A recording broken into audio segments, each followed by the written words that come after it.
Greetings, everyone. DFG at Gideon's Flight. Hey, guys, I'm going to switch the narrative just a little bit from the last couple of videos and get back into, the book, what I'm saying, the Word. It's always something that's in my presence. It's kind of like the American Express card. Is that American Express or the MasterCard?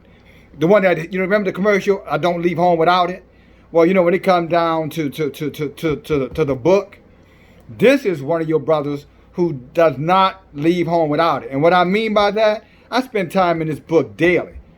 Because Yahuwah tells us the people that forget their past are doomed to repeat their past. So in other words, the oppression of our past is so detrimental to us that we can't afford to see it going over and repeating itself again and again and again. And we've seen that already. Far too much with the latest massacre of a Hebrew man. With the latest massacre, talking about, George Floyd, okay? But I'm going to give you some history from your book, Hebrew Israelites, that you can maybe take and use to energize yourself so you understand again the power of the Hebrew, the power of the people of Yah, and what Yah means when he tells us if we would come back to him. And what does he mean by coming back to him? He's not talking about religion.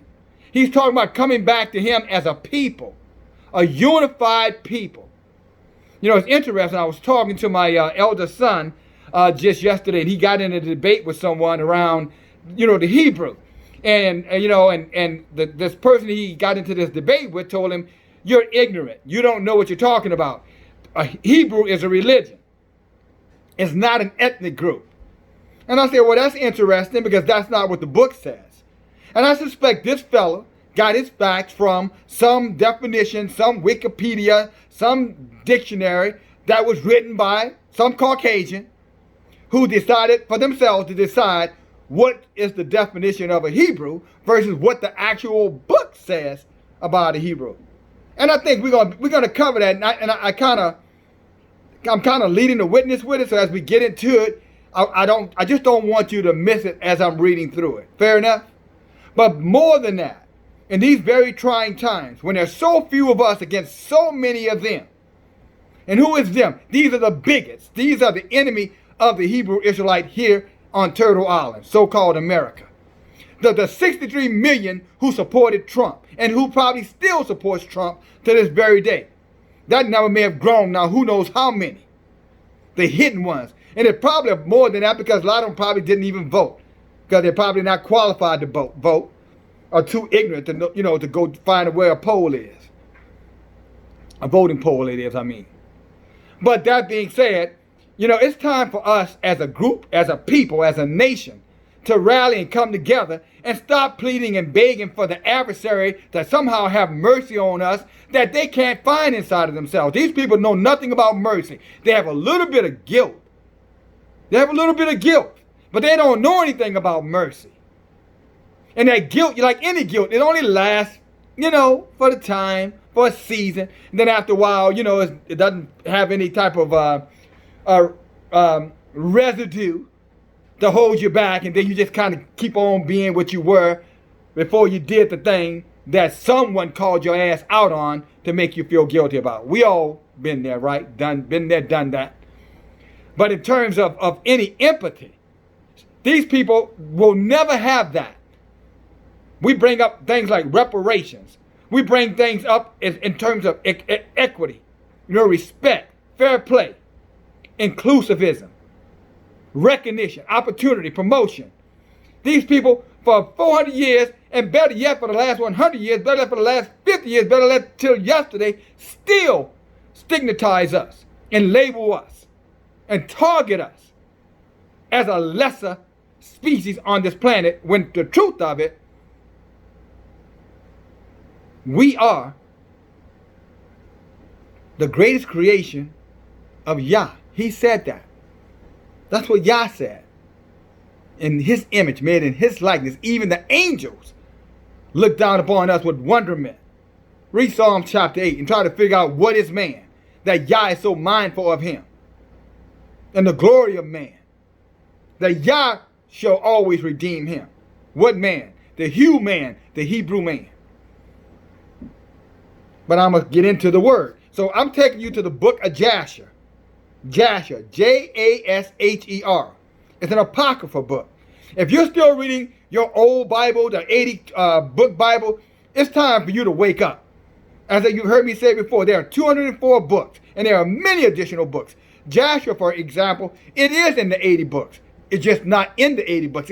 It's identified in the 80 books. First Samuel talks about it. I want to say,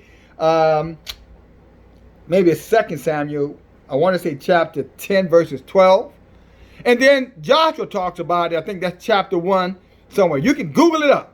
As it referenced the book of Jasher. So that when these naysayers come and tell you, oh, that's not a real book. That's not a canonized book. Don't listen to them when they bring that up.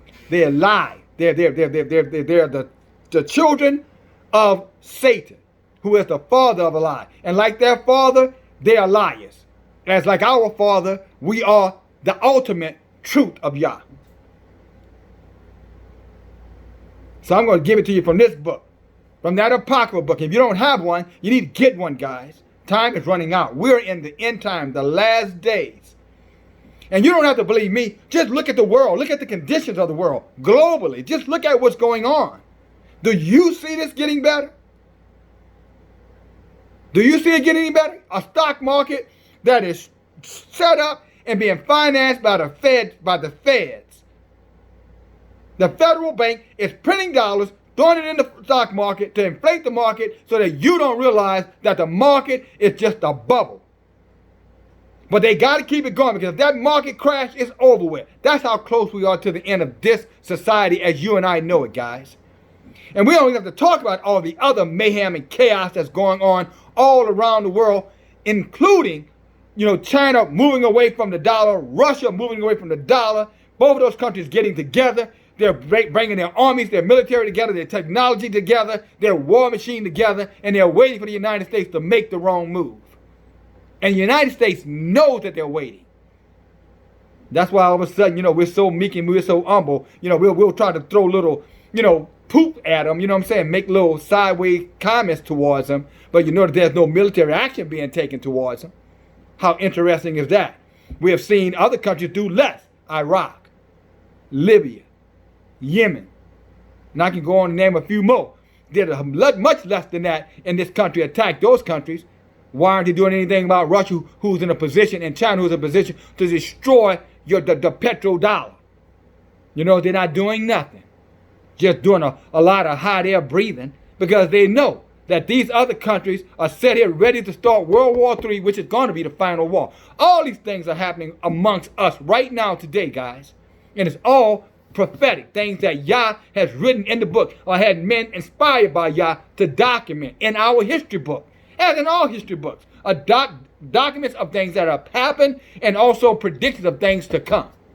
The difference between their history book and your history book, yours was written by the hands of Yah. Ours.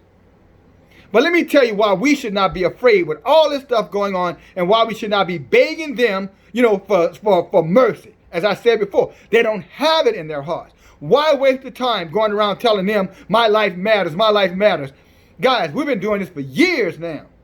Have you seen them do anything in regards to not being willing to take our lives, or one of them take our lives unjustly? Have you seen any of them come out and attack by force the oppressors of our people? Oh yeah, they'll do a march, and they'll do a speech, and they'll get on their knees and pretend and proselytize anything. Let you sing a Negro hymn, go get them coons, Jesse Jackson, Al Sharpton, and T.D. Jakes, and Creflo Dollar, and the rest of those boule, bought and sold weapons of mass destruction against the people, and put them out in front of you to try to tell you, nigga, go home and be quiet. Because you buy it every single time. You turn to man when we should be turning to Yah. And what I'm going to share with you is the power of turning to Yah. What Yah can do. Because he's done it before for us. Is that good enough for you? Okay, let's go. And I'm going to break it down. And I'm not going to be with you very long here. I'm in chapter 37, book of Jasher. And I'm going to start reading at verse 12. And the sons of Jacob, that's Israel, Hebrew Israelites, okay? Jacob Israel, same person. I knew you knew that, but I just wanted for clarification purposes. And the sons of Jacob, our forefathers, okay, starting with Reuben and ending up with Benjamin, 12 brothers and some sisters, but the sons are the 12 brothers. We are Judah, the fourth oldest son. We are the kingly priests. We're the kingly men. Joseph was the inheritant, who got the inheritance blessing from our forefather Israel. Judah, he got the kingmanship. That's why we're so influential, so talented. Why people desire to see us perform in all these kind of ways, because we're the ultra talented ones. Judah. And then Levi, the priesthood. That's why many of us have the gift of the oratorial skills, like Dr. King and Brother Malcolm X and many others, here and afar, who can speak with power and speak with authority, because they are the Levitians among us, the Levites. They're his sons and great sons. All right? The three blessings, one for the priesthood, Levi, one for the inheritance, Joseph, and then one for the kingship, us, Judah. Those Negroes here are so-called Negroes here on Turtle Island. Some call black African Americans who are truly Hebrew Israelites. Now, just so that you know that I'm not going to drift too far from a statement I made a moment ago about is Hebrew a religion? And this is for you, my son Derek. This is for you. Derek, listen very carefully. So the next time the professor of Caucasoid knowledge come to you and try to tell you the difference between religion and an ethnic group, please reference him to this particular scripture. So let's go. All right. And the sons of Jacob heard this, and their anger was kindled exceedingly at the words of the kings of Canaan. The 10 sons of Jacob hastened and rose up, and each of them girt on their weapons of war. So we were warriors. We're supposed to be warriors, men. We're not supposed to be standing around here passive, non-violent resistance, pacifists. No, you are a warrior. When you're under attack, when the kings of this world comes against you, you're supposed to gird yourself, put on your weapons of war. Don't let anybody tell you, oh, I'm anti-gun and anti-violent, and we should not have. Look, are you going to listen to the word of Yah, or are you going to listen to the word of these deceivers out here, so-called men? Yah told us to gird ourselves with our weapons when the kings of this earth have come against us, or is coming against us. And surely we see that with the military and everything else, the police force and everything else, the racist pigs, the militia groups, and all the rest of them who are coming at us every single day, and they're mounting up a last assault right now as I'm speaking to you. He told them that each of them put on your weapons of war. And there were 102 of their servants with them equipped in a battle array, ready to fight. And all these men, the sons of Jacob, with their servants, went toward these kings. And Jacob, their father, was with them. And they all stood up on the heap of Shechem. Like, you hear what they say? Jacob, their father, was with them. So you got a lot of these niggas like Professor Black, Pete, what is that? The Black Authority, and Jason talk about, these elders calling us coons and a bunch of sellouts. They are goddamn liars.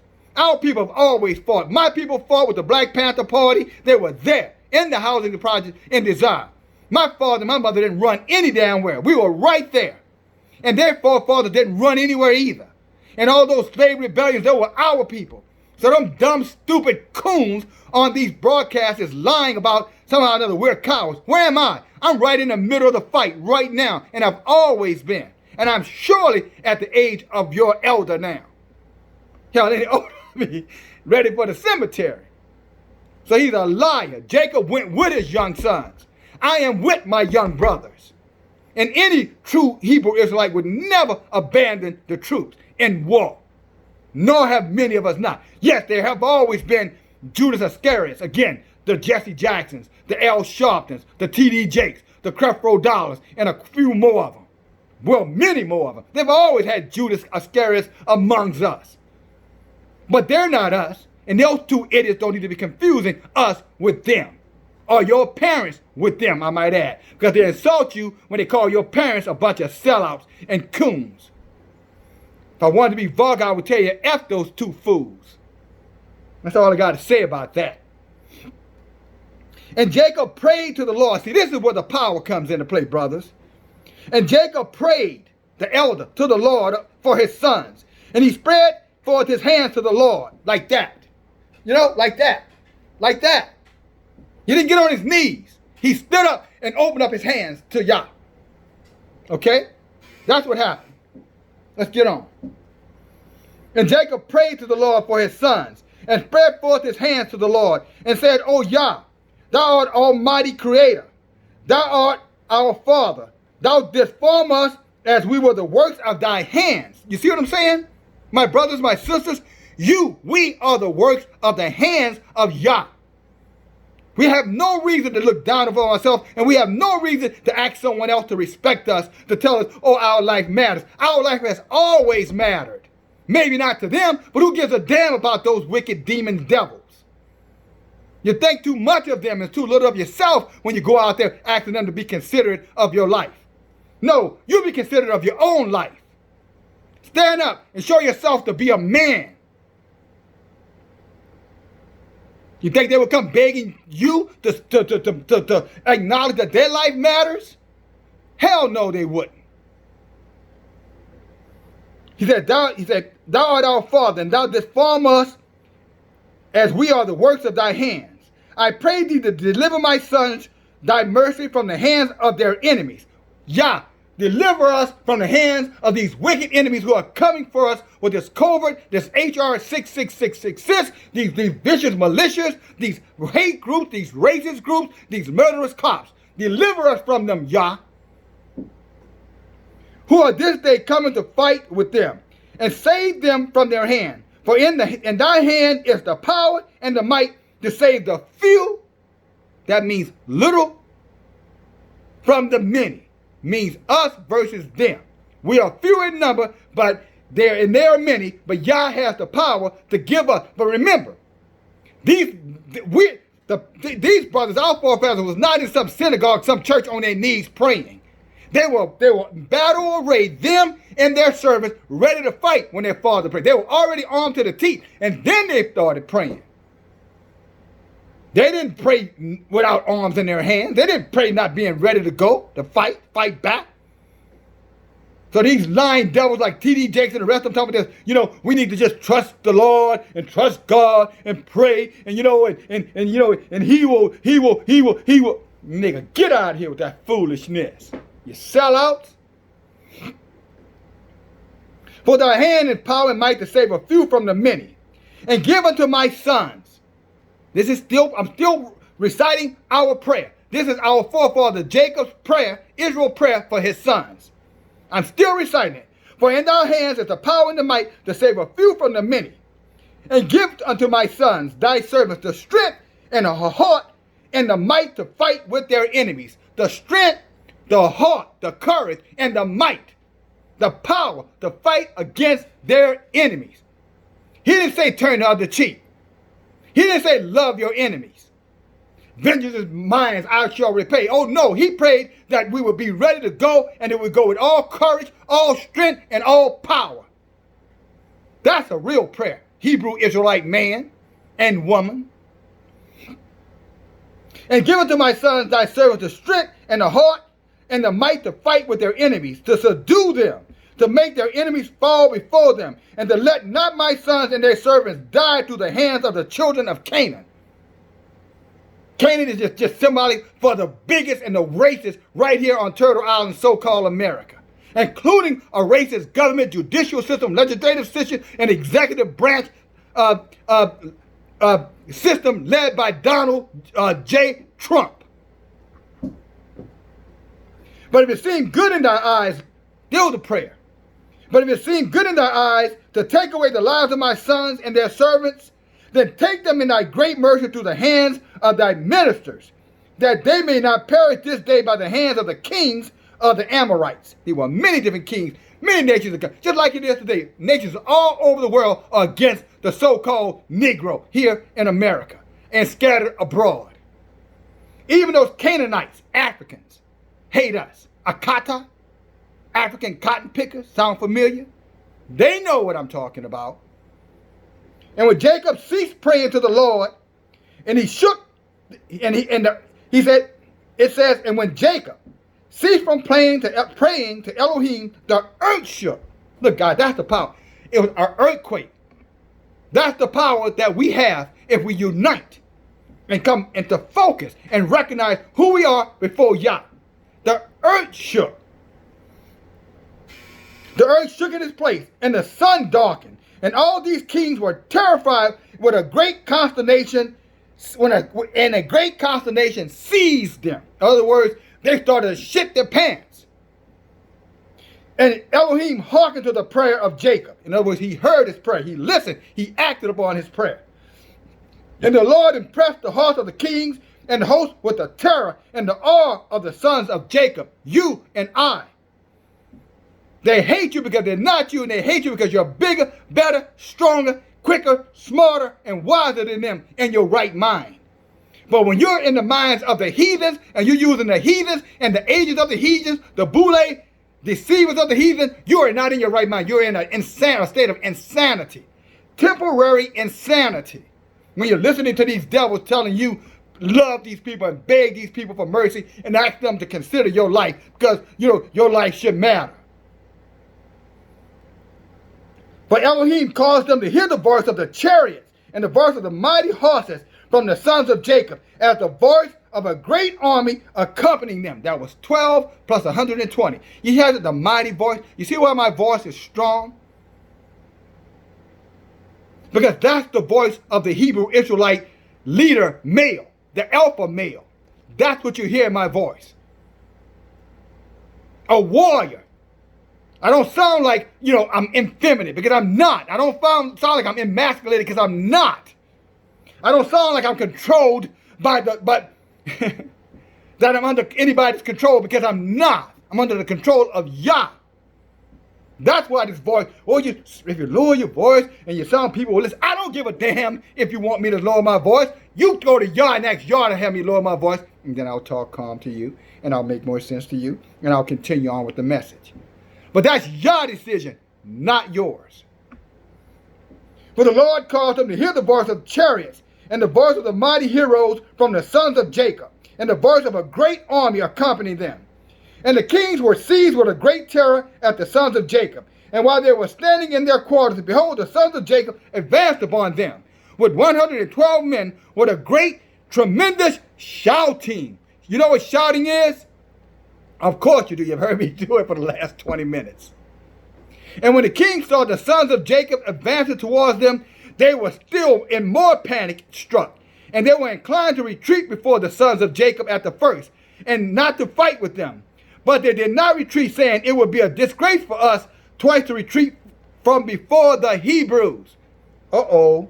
That's verse 22, chapter 37. Let me read it again. But they did not retreat, because they said it would be a disgrace for us to 2 times retreat from before the Hebrews. I thought Hebrews was a religion. I thought it was a religion. It's not a religion. It's an ethnic group. It's a nation. That's who you are. Hebrew is a nation. It's not a religion. Derek, got it? I know you got it, Derek. But make sure that idiot who's book learned, programmed, socially engineered through a dead man's educational system full of lies and deceit and misinformation. Tell him, get out the book and learn who he is, if he is who maybe he's professing to be. But he surely is in a state of ignorance. And the sons of Jacob came near and advanced against all the kings and their armies. And they saw, and behold, it was a very mighty people, numbers as the sea of the sand. And the sons of Jacob called upon unto Elohim and said, help us, O Elohim, help us and answer us. For we trust in thee, and let us not die by the hands of these uncircumcised heathens, who this day have come against us. And the sons of Jacob put on their weapons. They put on their weapons of war, your guns, your handguns, your assault rifles, whatever, your knives, your sticks, your bricks, your pots, your pans, your skillets, your gun bottles. Whatever you have in your hand, you use it. Rocks. Like some of the protesters are doing. And the sons of Jacob put on their weapons of war, and they took in their hands each of each man his shield and his javelin, and they approached to battle. And Judah, Judah,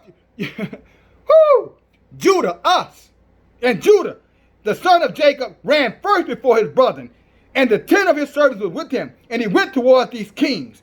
And Jaspis, the king of Tospec, also came forth first with his army before Judah. And Judah saw Jaspis and his army coming towards him, and Judah's anger was kindled, and his anger burned within him. And he approached the battle in which Judah ventured his life.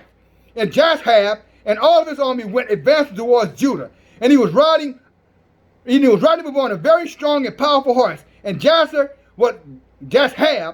was a very valiant man, and covered with iron and brass from head to foot.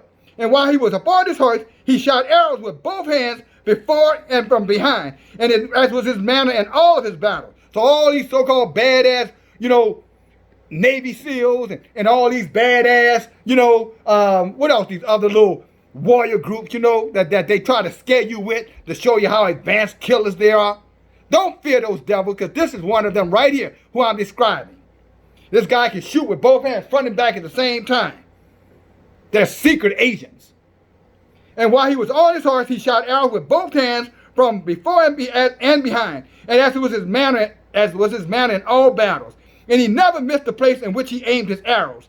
And when Jashab came to fight with Judah, and was darting many arrows against Judah, the Lord bound the hand of Jashab, and all the arrows that he shot rebounded upon his own men. This idiot did friendly fire and killed all of his own damn people. That's what Yah would do to these enemies if we would stand together and courageously fight against them. Friendly fire. This fool started shooting arrows and started hitting his own men. Yah did it. Yah did it. Judah was on the battlefield running before his brothers said, charge, let's go get him. This fool came at Judah, started shooting his arrows, and the arrows started ricocheting off of things and came back and started killing his own men. That's what Yah can do when we stand with Yah in battle.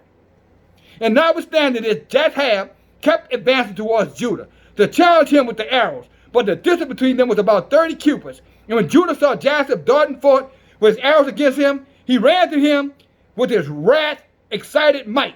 And Judah took up a large stone from the ground, and his weight was about 60 shekels. And Judah ran towards Jashab, and with the stone struck him on his shield, that Jashab was stunned with a blow and fell off his horse to the ground. And the shield burst asunder out of his hand, and Jashab, through the force of the blow, sprang from the distance of about 15 cubits, and the shield fell before the second camp. And the kings came, but Joshua saw the distance of the strength of Judah. He saw the strength of Judah. This nation knows the strength of Judah. Only Judah doesn't know it himself. This nation knows who we are. The problem is we don't. We're coming to the knowledge now. That's why they're getting so aggressive with us. Because they know that when we find out who they are, Yah's going to come and destroy them with us. What the book tell us? The end of Esau is the beginning of Jacob. They know it. They 100% know it. And they were terribly afraid of Judah. And they assembled near Jashab's camp, seeing his confusion, and Judah drew near with his sword and smote and killed 42 men of the camp of Jashab. And the whole Jashab camp fled before Judah, and no man stood against him. And they left Jashab and fled from him, and Jashab was still prostrate on the ground. And Jashab, seeing that all his men of his camp had fled from him, hastened and rose up with terror against Judah, and stood on his legs opposite Judah.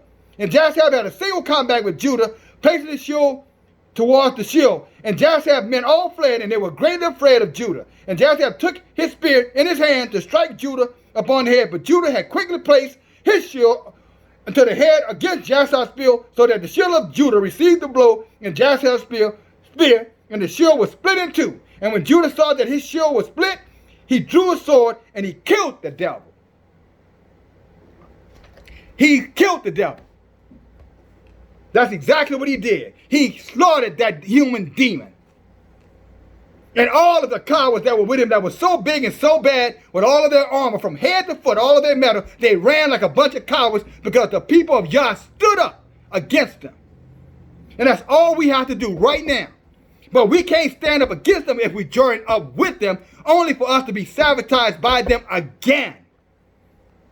This has happened many, many times. We've allowed them to infiltrate us with their secret agents professing to be us. The scripture said that Satan has transformed himself into an angel of light and his demons of angels of righteousness. So these folks are coming into the protest. We're on your side. Yes, Black Lives Matter. It is crime. It's terrible the way they treat you guys. And we feel so bad. You know, Nancy Pelosi and the whole group of them, all the lying devils. And then when they go home, they have a coffee, some scotch, probably smoke some dope, and go to bed. And get up the next morning and put more legislation in to oppress you. And I. That's what a devil will do. He's a wolf. They're wolves in sheep clothing. So no, you don't have them join forces with us. And you damn sure don't listen to these agents that they've hired amongst us, the Judas Iscariot, who will sell us out for 30 pieces of silver. I'm talking about the Jakes and all these mega lying preachers. Where are they speaking against this evil? Telling us, rise up, mighty men. Why aren't they getting the book and doing exactly what this prophet has done? And brought this book and brought this knowledge, just like our brother Nat Turner did. Did you see Birth of a Nation? Did you see when Nat came into his right mind and got away from the New Testament scripture and got into the Old Testament scripture and found us, himself, inside of that and how he rebelled against them? And he was a preacher. Why aren't these preachers doing it?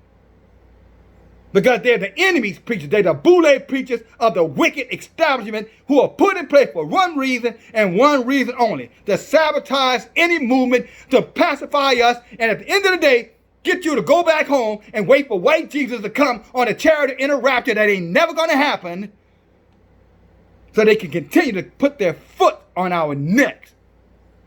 Oh, excuse me. Their knees on our necks.